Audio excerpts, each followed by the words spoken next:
नमस्कार। आप सब लोगों को लग रहा होगा कि इस रिलीजियस कॉन्ग्रीगेशन में टेंपल कॉन्ग्रीगेशन में डिजिटलाइजेशन के ऊपर एक सेशन रखा गया है और जिसके बारे में बोलने का सौभाग्य मुझे प्राप्त हुआ है। मैं आप लोगों से बस यही कहना चाहता हूँ कि digitalisation is something which is unavoidable. ये जिस तरीके से डिजिटलाइजेशन चल रहा है इंडिया में, वेदर इट इज़ मनी और इट इज़ मोबाइल फ़ोन और it is any other format, digitalisation के बगैर बहुत सारे डार्क स्पॉट्स हमारे धर्म में देखने को मिल रहे हैं। आप लोगों में से जो लोग महाकुंभ गए होंगे, वहाँ पे उन्होंने देखा होगा कि एक डिजिटल एक्सपीरियंस सेंटर बनाया गया है। It is a very very expensive digital experience centre, लेकिन उसके बारे में, महाकुंभ के बारे में सारी जानकारी वहाँ पे उपलब्ध है।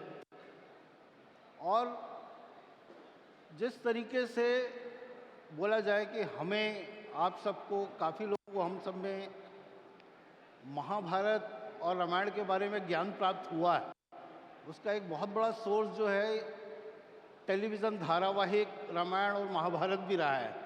That was also a digital format in which these Ramayana and Mahabharata were presented. और इंडिया की जो पॉपुलेशन है उसमें जो स्पेशली यूथ है, वो आजकल डिजिटल कंजम्पशन बहुत ज़्यादा उनका बढ़ा है। उन सबको धर्म की तरफ मोड़ पाना बहुत आसान नहीं है। उनके बहुत से क्वेश्चंस रहते हैं, बहुत सारी बातें रहती हैं जो कि हमारे दिमाग में आ सकता है कि गूगल है तो डिजिटलाइजेशन की ज़रूरत क्या है। मगर बहुत से सवाल ऐसे हैं जो गूगल पे अवेलेबल नहीं है। एक पाइथागोरस की थ्योरी है कि physical matter is music solidified. अब इसको अगर आप गूगल पर सर्च करने जाएंगे तो it is somewhere it is mentioned as music solidified, somewhere it is mentioned as sound solidified, but actual जो है वो हिंदू धर्म में नाद ब्रह्म जिसे कहा जाता है, the world is all about sound. Definitely इस तरीके के जो कन्फ्यूजन है कि अब ये एक्चुअली म्यूज़िक है या साउंड है, इस जानकारी को मैं आपको एक चीज़ और शेयर करना चाहता हूँ जो मेरा एक पर्सनल एक्सपीरियंस रहा है। आप में से कुछ लोग अगर चित्रकूट गए हैं कभी, तो चित्रकूट में एक जगह है जिसे कहते हैं भरत मिलाप। जब भगवान राम को मनाने भरत चित्रकूट के जंगल में पहुँचे थे और जब दोनों भाई गले मिले थे, तो उस वक्त इतनी ज़्यादा वहाँ पे, मतलब सारे लोग रोने लगे थे, इतनी करुणा व्याप्त हो गई थी कि लोग कहते हैं कि वहाँ पे पत्थर भी पिघल गए। जब आप उस जगह पे जाते हैं तो वो जिस पत्थर पे भगवान राम और भरत जी खड़े हुए हैं, वहाँ उनके पैरों के निशान बन गए, क्योंकि वो चट्टान पिघल गई और उनके पैरों के निशान बन गए। अब उन पैरों के निशान को जब हम लोगों ने देखा, हमारे साथ हमारे बच्चे भी थे, सबसे पहला क्वेश्चन, अरे ऐसा कैसे हो सकता है, ये इतने बड़े बड़े किसी के पैर हो सकते हैं क्या? बहुत बड़े बड़े पैरों के निशान बन गए। तो हमारे भी समझ में नहीं आया हम क्या जवाब दें। बट वहाँ एक साधु बैठा हुआ था।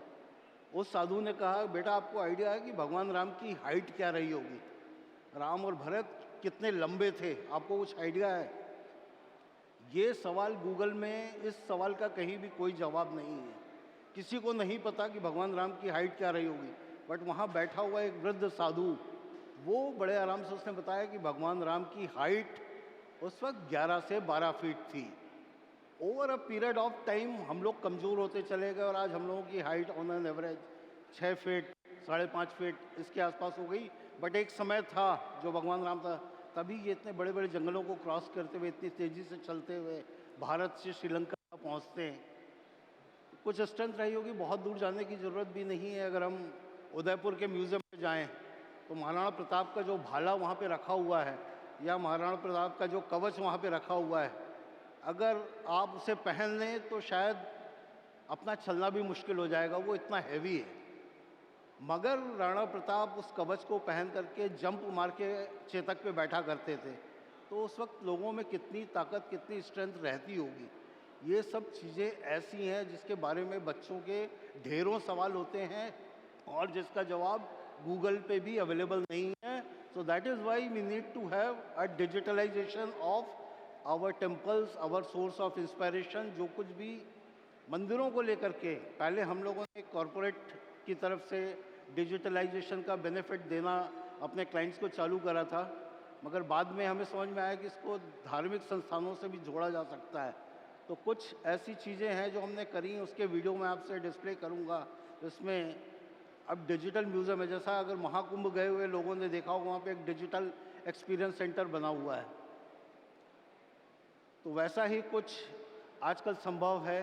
हम लोग जिस भी मंदिर के बारे में चाहें, मैं इसको शुरू करता हूँ यहाँ से कि थाउजेंड्स ऑफ टेम्पल, मेरे ख्याल से सब चीज़ों को बताने का कोई वो नहीं है, ये सिर्फ एक बैकग्राउंड बनाने के लिए लिखी है।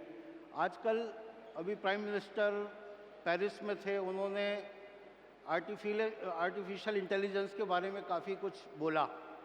कई आप में से कई लोगों ने उनके स्पीच को सुना भी होगा, कई लोगों को आर्टिफिशियल इंटेलिजेंस के बारे में पता भी होगा, और रोज़ नए नए मजाक बन के आर्टिफिशियल इंटेलिजेंस के टीवी पे या टीवी पे नहीं, हमारे डिजिटल स्क्रीन्स पे आ रहे हैं।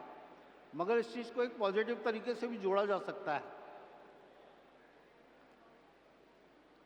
जब भी आपके मंदिर में हमने जो भी काम करा उसको देख करके, पिछले महीने हमें जगन्नाथपुरी के मंदिर से इनवाइट आया कि भाई हम जगन्नाथपुरी के मंदिर के बारे में लोगों को जानकारी देना चाहते हैं और एक डिजिटल एक्सपीरियंस सेंटर क्रिएट करना चाहते हैं। किसी व्यक्तिगत कारण की वजह से वो मीटिंग हो नहीं पाई, जो कि अब होने वाली है। ये इतनी ज़्यादा हेल्पफुल है डिजिटल टेक्नोलॉजी कि हम मंदिरों के बारे में, मंदिरों का इतिहास, हिंदू धर्म का इतिहास, ये सब कुछ इसकी वजह से इसके साथ एक्सप्लेन कर सकते हैं।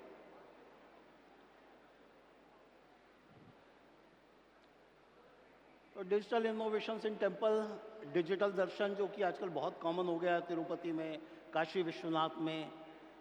आर्टिफिशियल इंटेलिजेंस में क्राउड कंट्रोल का, smart Q, smart monitoring, Kumbh Mela में बहुत ज़्यादा डिजिटल टेक्नोलॉजी का यूज़ करा जा रहा है।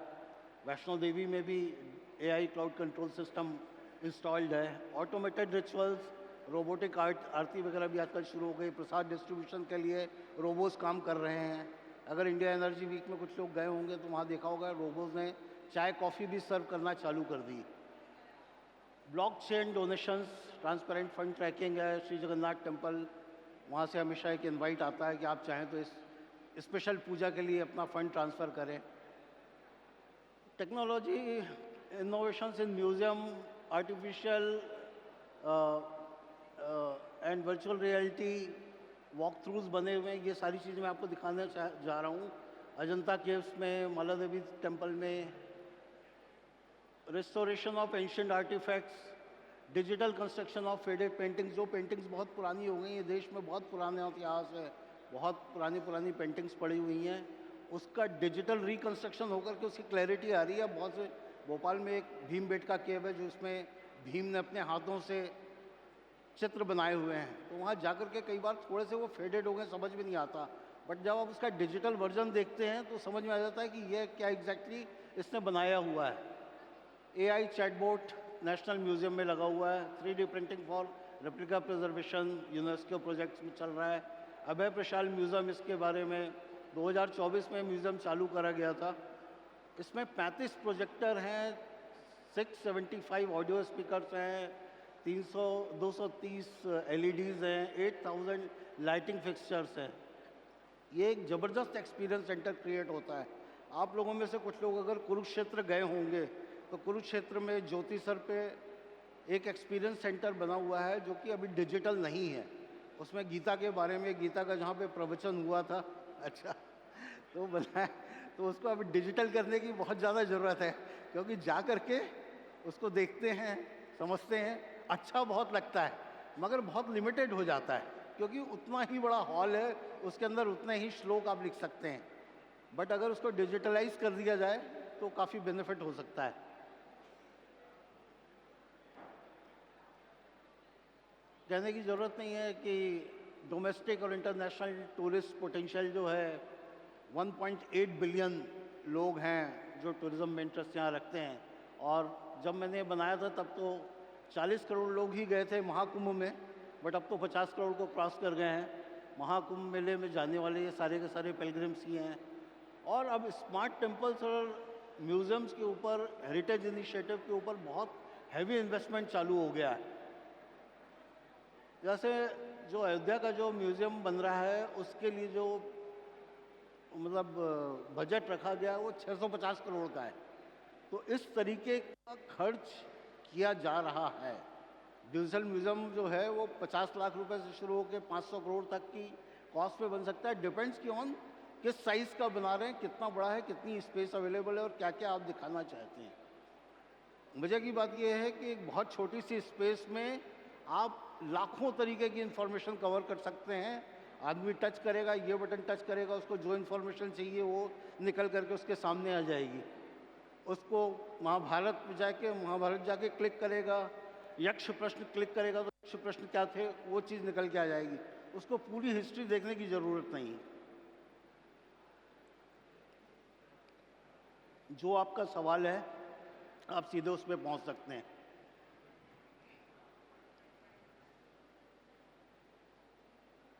ये मेटावर्स टेम्पल्स एंड वर्चुअल यात्राज, जैसा मैंने कहा, आर्टिफिशियल इंटेलिजेंस के साथ होलोग्राम लेकर के टेक्नोलॉजी एग्जीबिशंस में जब आप जाते हैं, जैसे अभी इंडिया एनर्जी वीक में इंडियन ऑयल के चेयरमैन हैं, वो वहाँ पर प्रेजेंट नहीं थे, मगर उनका होलोग्राम वहाँ पे था। जैसे ही आप उस बटन को क्लिक करते हैं वो एकदम आपके सामने आके खड़े हो जाते हैं और इंडियन ऑयल के बारे में जो उन्हें बोलना है वो बोलना शुरू कर देते हैं। तो हर जगह ऐसा मोदी जी ने अपनी सभाओं में भी कई बार करा है कि जो भी होलोग्राम वाली टेक्नोलॉजी है, इससे लाइट एंड साउंड शो में भी कई जगह ये देखने को मिलता है, स्पेशली इन ज्योति सर बना हुआ है। Automated restoration I have already spoken about. Smart ticketing and digital economy, ये भी ठीक है। मेरे ख्याल सबसे इंटरेस्टिंग रहेगा कि मैं अगर आपसे वीडियो शेयर करूं, ये है महाप्रज्ञ टेक म्यूज़ियम। महाप्रज्ञ एक जैन मुनि हैं, इनके शिष्यों ने मिलकर के चूरू राजस्थान में एक म्यूज़ियम बनवाया, जो हम लोगों ने बनाया, हमारी कंपनी ने बनाया है। तो आप उसमें जाकर के उनके बारे में सारी जानकारी इकट्ठा है।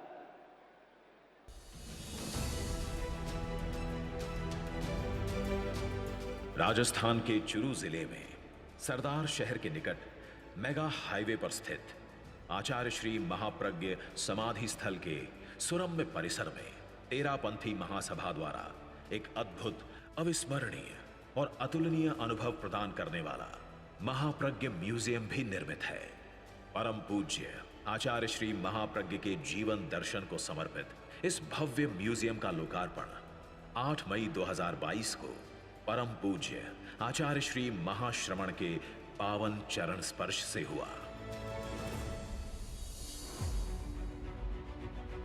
आचार्य श्री महाप्रज्ञ के मंगल मंत्रोच्चार से युक्त मोशन सेंसर लोटस, जैन धर्म की प्रमुख बातों को समझाने वाला interactive wall projection, Acharya Mahapragya के जीवन चरित्र पर आधारित स्पेशल 180 डिग्री स्क्रीन पर दिखाई जाने वाली रोचक एवं रोमांचक फिल्म ट्रैक बॉल काल चक्र, रोबोटिक्स, समस्याओं के समाधायक मंत्रों से युक्त टेलीफोन और कार्ड्स, आचार्य महाप्रज्ञ के बचपन व अहिंसा यात्रा पर आधारित प्रोजेक्टिव फ्लिप बुक्स, प्रेरक प्रवचनों से युक्त कियोस्क, आधुनिक तकनीक से प्रेक्षा ध्यान का अनुभव, सुसंस्कार प्रदायक जीवन विज्ञान के गेम्स,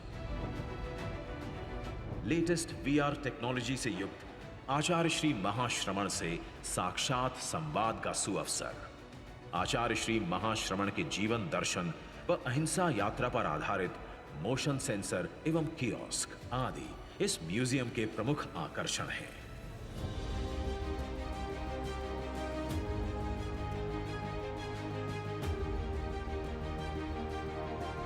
संक्षेप में इतना ही कहा जा सकता है कि रेतीले धोरों पर स्थित यह म्यूजियम किसी आश्चर्य से कम नहीं है। अपनी विलक्षण विशेषताओं से ये म्यूजियम श्रद्धालुओं व पर्यटकों के आकर्षण का केंद्र बना हुआ है। यहां आने वाले दर्शकों के मुख से यही सुनने को मिलता है, अद्भुत, ऐसा म्यूजियम पहले कभी भी और कहीं भी नहीं देखा।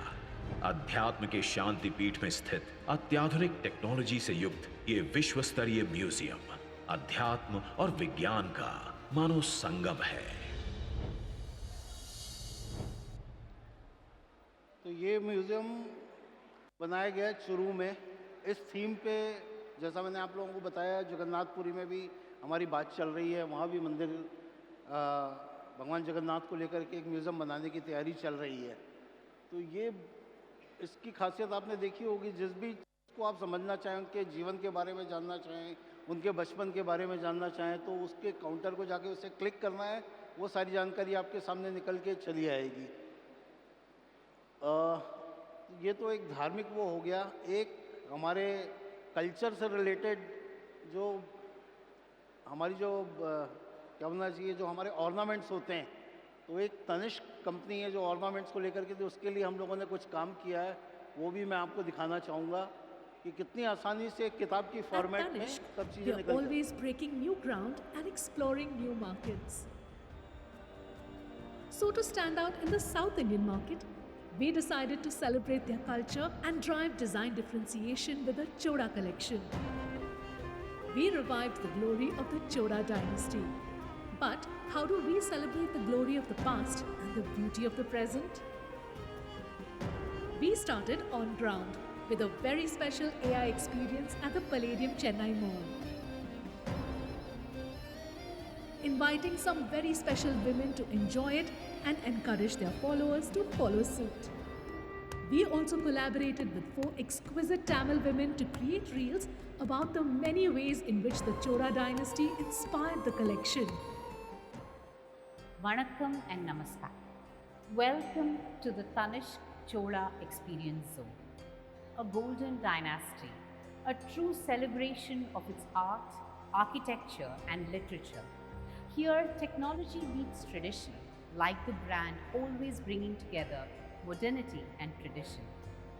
The contemporary techniques of augmented reality, hand gesturing, immersive 3D experience of the products and the scriptures of the jewelry of the era and of an era that's so part of our culture and our heritage.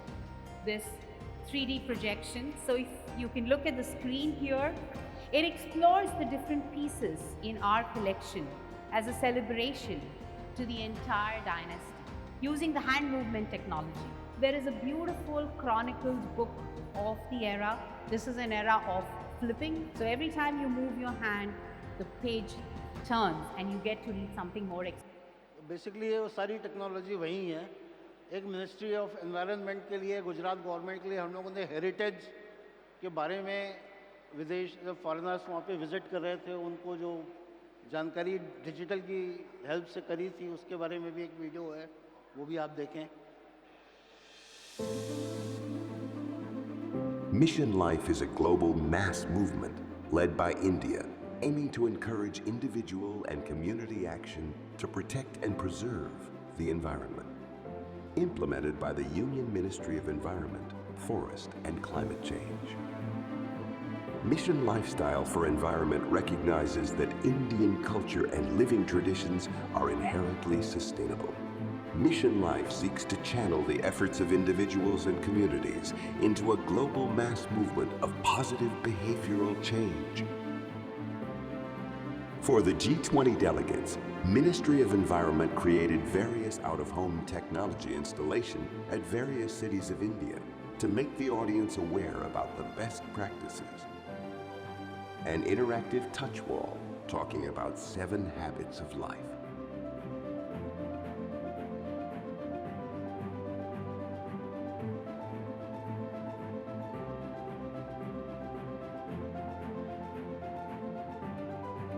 Interactive leaves taking about various initiatives.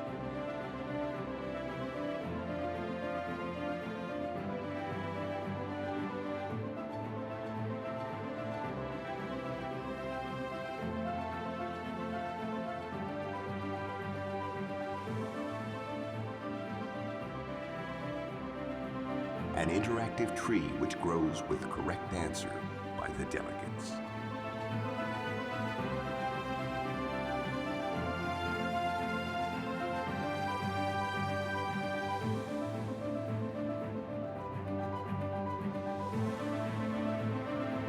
A Mission Life Timeline.